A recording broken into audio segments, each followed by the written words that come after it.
एक दिवसीय दौरे पर वाराणसी पहुंचे उत्तर प्रदेश के उप मुख्यमंत्री केशव प्रसाद मौर्य ने मीडिया से बातचीत के दौरान कांग्रेस और समाजवादी पार्टी पर जमकर निशाना साधा। उन्होंने कांग्रेस पर मुस्लिम तुष्टीकरण की राजनीति करने का आरोप लगाते हुए कि वंदे मातरम आजादी के आंदोलन का महामंत्र रहा है और इसका अपमान देशवासियों का अपमान। डिप्टी सीएम ने कहा कि कांग्रेस मुस्लिम वोट बैंक की राजनीति के कारण लगातार ऐसे बयान और कदम उठा रही है जिसकी कीमत उसे आने वाले समय में चुकानी पड़ेगी। उन्होंने कहा कि देश की संसद द्वारा कानून पारित किए जाने पर राष्ट्रपति की स्वीकृति के बाद भी किसी राष्ट्रीय भावना से जुड़े विषय का अपमान करना उचित नहीं है। उप मुख्यमंत्री केशव प्रसाद मौर्य ने सपा प्रमुख अखिलेश यादव पर निशाना साधते हुए कहा कि वह 2027 में सत्ता में वापसी के मुंगेरी लाल के हसीन सपने देख रहे हैं। उन्होंने दावा किया है कि 2027 से 2047 तक भी अखिलेश यादव उत्तर प्रदेश के मुख्यमंत्री और राहुल गांधी देश के प्रधानमंत्री नहीं बने। उन्होंने कहा कि भाजपा वर्तमान में भी सत्ता में है और भविष्य में भी रहेगी। उनके मुताबिक इसी बौखलाहट में विपक्षी नेताओं की ओर से उल्टे सीधे बयान दिए जा रहे हैं। देखिए, वंदे मातरम भारत की आत्मा है। आज ये आजादी के आंदोलन का महामंत्र है। थोड़ा नीचे करिए। मुस्लिम तुष्टीकरण की राजनीति के कारण से आजादी के पहले वाली कांग्रेस 1937 में 2 छंद गाने का निर्णय लिया था, जिसकी कीमत देश को विभाजन के रूप में चुकानी पड़ी।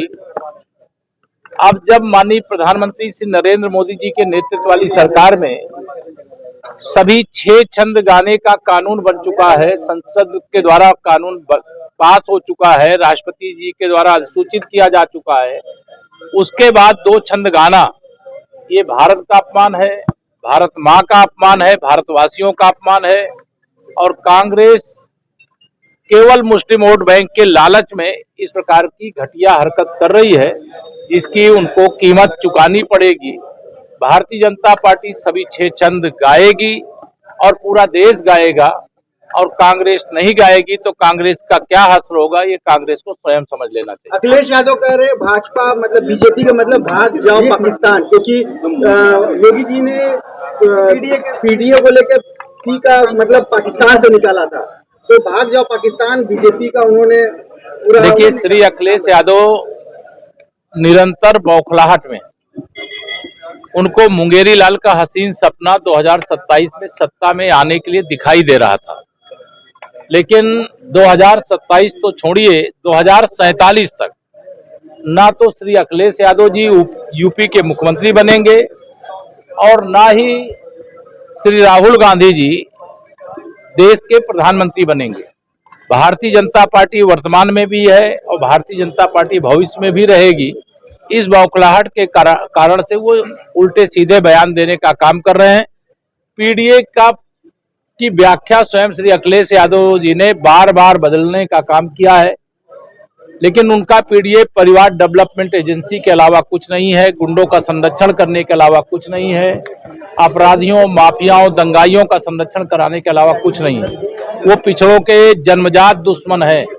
उन्हें पिछड़े वर्ग का अपने अलावा कोई दूसरा नेता बर्दाश्त नहीं होता।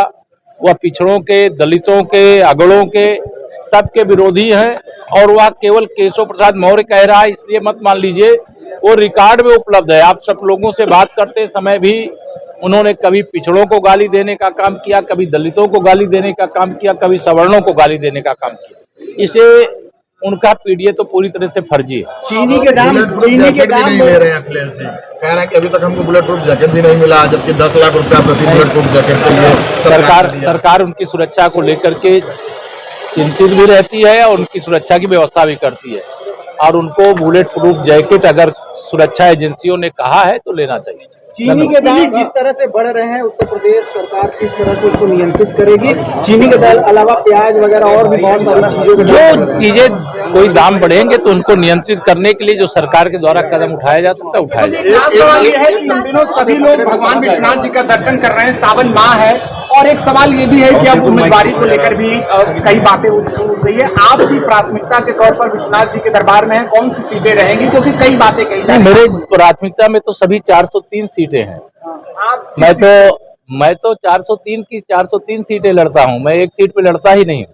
तो 403 सीट पे लड़ने वाले जो लोग हैं, नेतृत्व करने वाले जो लोग हैं, उनको एक सीट के बारे में नहीं सोचना चाहिए। जहां जहां भाजपा और भाजपा के गठबंधन के प्रत्याशी लड़े, वह सभी सीटें हमारे भाजपा और एनडीए के प्रत्याशी जीतें, इसी लक्ष्य को लेकर के हम लोग चुनाव लड़ते हैं, लड़ाते हैं, जिताते हैं।